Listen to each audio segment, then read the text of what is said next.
Right, and welcome to this quick show as we do a couple of runs on exactly how to use a Corax as a T1 fitted calm dark filament ship. You can basically run them in about 10 to 15 minutes. Some of the spawns are going to be quite difficult, but we'll see how we get on. So the fit itself, it's Arbalast light missile launchers with Caldari Navy Scorch light missiles. With my skills, I'm getting roughly 63 kilometers. With basic skills, when you first start the game, you're going to get about 40 kilometers, and you're going to get a roughly about 80 DPS, depending on how many skill points you put into light missiles and some maybe missile skills at the start of the game. Um, that is for your 7 launchers in the high slots. So in the mid slots, we've got a small regolith shield extender. We have a weapon disruptor just to give us that bit of extra, E-war ability on some of the ships like the Drekavac that are going to be quite hard and do a lot of damage, or a Kikimora, for example, and also to help us kite against the drone battlecruiser spawn, which can be particularly difficult. We've got a 1N afterburner, and we have a basic multi-spectrum shield hardener. Again, everything is T1 fit in the mid slots as well as the high slots. In the low slot, we've got a basic ballistic control system Tech 1 and a basic damage control Tech 1. For rigs, we have 2 shield extenders and 1 EM shield reinforcer. The actual DPS with my skills, like I said, 125 DPS, but you're probably going to see about 80 to 100 with very basic skills when you first start the game. It's going to be quite important to get that DPS up as fast as you can. The way to do that is to basically start training your light missile launcher, missile operation, things like that. You also want to try and get your distance as well if you're going to try and kite things. So you start at 40-kilometer flight range, you want to get that up to about 60. Okay, so that's it in a nutshell. If you've never done these before, the tier 1, shall I say, filaments can be a little bit tricky for a brand new player. So there is tier 0 now as of September 2020. However, as things currently stand, there isn't a lot of keys on the market, so you're going to pay a lot of money and not get a lot of money back, which is a bit of a shame. So hopefully the more people like myself that start doing this, the more tranquil keys that we pick up. If we list them, we can drop the price and allow the new bros to get into the game a bit more easier. If you've never done it before, all you do is you create your own fleet. You um, bring up your inventory here, you hover over the calm dark filament, you right click, and then you select use calm dark filament. Brings up this little menu. Now, if you're in a cruiser, you can do by self. Destroyers, you can do them as a pair, but I'm going to try and do this by myself. And frigates, you can do it as a triple, or you can do it by yourself if you want to, or in a pair. The difference between them: cruiser gives you a single amount of loot from the biocache, destroyers give you double, and frigates give you triple. So we're going to try and do destroyers. The reason being, this fit costs roughly 9 million ISK for everything there. As you can see, that's everything listed. I'm expecting to get roughly half of that back, give or take a million. So I'm aiming for about 4 to 5 million ISK from this one run that I'm going to try and do in about 15 to 10 minutes, okay? So we're going to activate this one. We're going to jump in and see which spawns we get.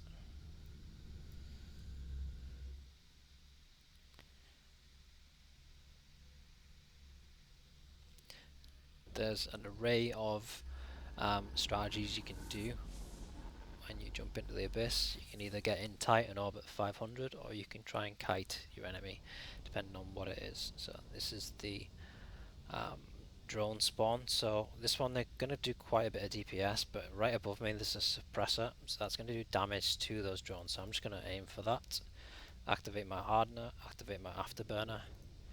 I'm just going to orbit at 1000 and start clearing off a few of these before they get anywhere near me. I don't need to activate the tracking disruptor on this occasion because I should be able to kill them. So this tower is going to kill my missiles because it's a suppressor, but it's also going to kill the drones when they come near me.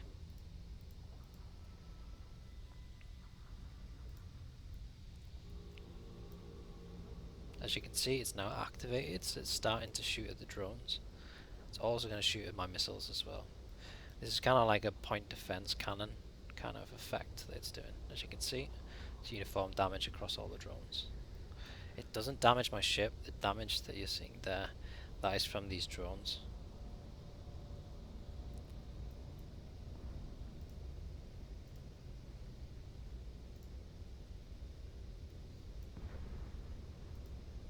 Yeah, this is going to be over pretty quickly. So I'm going to start heading back to the biocache. Now, in the early tiers, there are other structures in the system that you generate, and they're called extraction nodes and subnodes, which you can see from the overview here. Generally speaking, I would just ignore them for now. They're at the lower tiers, they're not really worth destroying them and scooping the loot. What you're only interested in is this bio-combinative cache. That's going to give you a double loot drop. The others do not give you a double loot drop from destroyer spawns. They only give you single ones, so you want to only go for the biocache, okay? So let's get this killed.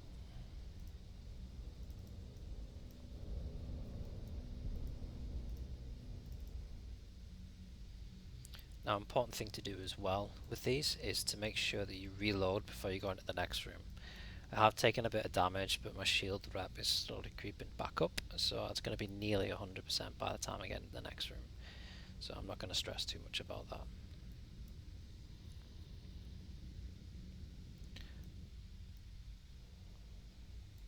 Looking at the clock in the top left hand corner, we've taken roughly 3 minutes to clear the room. That's a good time. What you want to be aiming for is less than 5 minutes.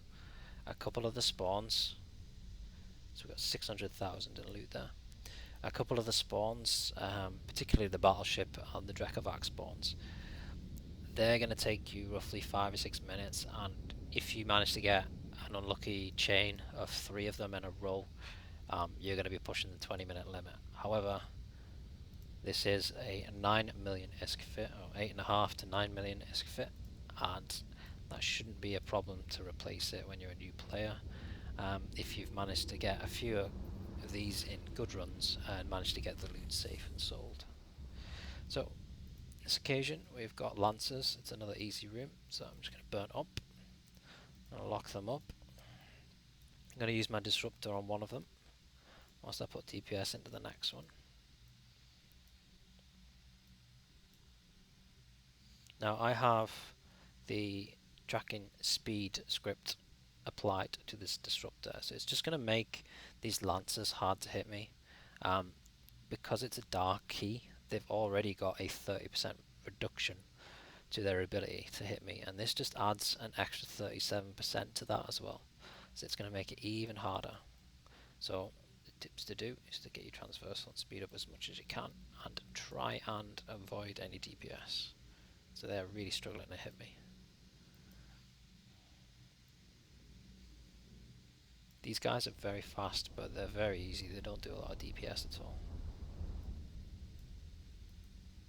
So I'm just going to orbit the can and start targeting the next one. I'm starting to take a bit of DPS now, because they've finally got into weapons range. Now it helps to try and maintain your transversal, so I'm just going to be orbiting here, and it's going to make it a little bit harder for them to hit me, but as you can see, it's still quite comfortable. So this is one of the new clouds they've added. It gives you a 300% bonus to your velocity, which again is going to make it really hard for them to attack me, but it's also going to make it hard for me to control my ship. So if you get one of these that's near the edge of the arena, try to avoid it, because you will die. It seems to be... Let's have a look at the effect it gives me.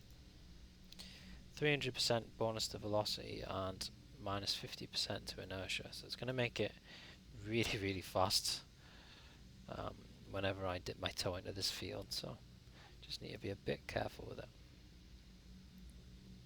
It's okay being in the center of the arena, but if it was on the outside, it might be a bit of a problem and it could catapult you out, so you need to be really careful with it. So this is nearly complete now. We're on the last cruiser. So I'm just going to straighten up, loot the cache. Once this last one goes down, he's in structure. There he goes. So that's the gate opened. Again, there is a subnode, but I'm not going to bother. I'm just going to go for the biocache.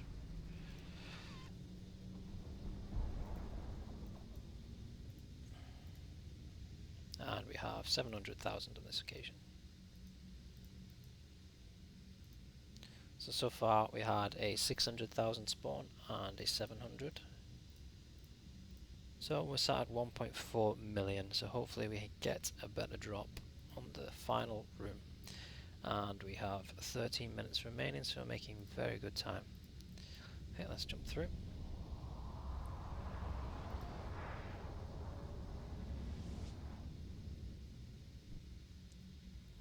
Okay, so we've got a Tyrannos spawn, and we've also got a cruiser with him as well. It's very damaged. So what I'm going to do is apply my DPS and disruptor to the cruiser. I'm going to primary that first. The thing about the Tyrannos spawn is you never want to burn straight at him, because if you do that, it makes it really easy for him to hit you. And these destroyers, they're not the tankiest of ships, so they can die in a couple of shots, so you need to be careful. What I'm aiming to do is to now come down, not straight at the Tyrannos, but at an angle. Now he's started to apply E-War to me, which shouldn't affect me. It is a scrambler that he's applied to me, which if I had an MWD fitted to this, I would start to slow down rapidly, and the Tyrannos would probably be able to hit me. Because I'm afterburner fit, it's not a problem. So the cruiser is now down in a structure, and he should be dead pretty soon. So this Tyrannos is very, very quick. Very, very quick. He's actually trying to burn away, so what I need to be wary of is that he doesn't reduce the angular velocity here, which will allow him to do a primary shot on me. So I'm going to apply my weapon disruptor to him now. This will make it even easier for me to approach him, because he's really going to struggle to hit me. Cruiser's now dead. It's just a case of finishing off this battleship. Now what the Tyrannos likes to do is he likes to drag you to the outside of the arena. I don't know why, but he tries to burn away from you, and in doing so he always ends up dragging you to the outside. Not really a problem in a destroyer, because they're reasonably slower compared to a frigate, but if you do have one of the inertia clouds, it can be a problem because it can catapult you outside, so just be wary of that when you start to follow him. You can kite them with this fit because of the weapon disruptor, so it shouldn't really be an issue. So that's him into structure now. So I'm just going to burn away a little bit and see if he follows, because I'm getting a little bit too far away from the can, and although we've got loads of time to spare, I don't want to waste too much time. Okay, so that is, yeah, he's definitely in structure now. 49% remaining. Again, plenty of extraction nodes and subnodes here that you could kill if you wanted to. I'm not going to bother because it's just not worth it. The type of loot that they drop is surveys, Oxygen 10 and 0-point condensate, which they can be valuable if you're into constructing the Triglavian ships. However, they drop in few and far between quantities at this level, and so because of that it's not really worth spending your time going for those. You're only interested in the biocache, this Triglavian bio-combinative cache, because by going for that, that's where you're going to get your double loot from. Okay, so we're currently sat at 1.4 million in loot, and we're just waiting for this final one to go down. He's getting a little bit out of range, so let's have a look at the targeting range. 54 kilometers. I need to make sure. Oh, no, that's the drone. Sorry, 56 kilometers. I don't stray too far, otherwise I'll delock him. Okay, that's him dead pretty much. Start burning towards the biocache now, and that's took us 11 minutes to clear this run with a T1 fitted Corax. You can get into these within a day or two of skill training. I wouldn't really recommend doing it because you do need to learn the basics of the game first before you go into the Abyss, because the Abyss can be a little bit unforgiving at times. For instance, I would go and do the Sisters of Eve arc or do some security missions first. You probably will need to do that to get a little bit of ISK behind you before you start these. I mean, you still only need like 8.5 to 9 million ISK to buy this fit, but that is, in terms of 10 minutes of work, just over 10 minutes of work, and this is a poor drop as well. 2.4 million ISK, and that's pretty poor compared to the usual drops I've been getting, which have been about 4.5 to 5 million ISK. So we'll do another pair of keys and we'll see how much we get from it. Okay, so this is the origin conduit, so this is going to take us back to HiSec. It's going to take us back to Amar. Okay,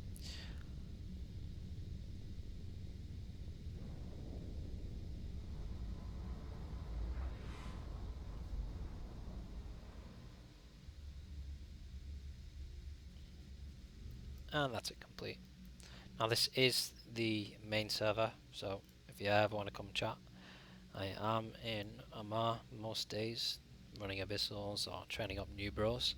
So just swing by, drop a private conversation, come and speak to me.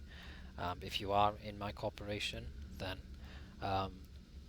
keep following the videos. I'm going to show you as many of these as I can, so that you've got the information, you can look at it and go, right, okay, so I've got the Sancha spawn this time, what do I need to do for the Sancha? Or I've got the Overmind spawn this time, what do I need to do for that? Or I've got the Watcher spawn, the Deep Watcher spawn, what do I need to do for that? If I can get that information to you, the more you know, the easier it's going to be for you in future. Okay, that concludes this video. I will do another one to show you another Calm Dark filament with the same Corax fit. We'll be straight after this, just to see what other spawns we get. Okay, that's the end of this one.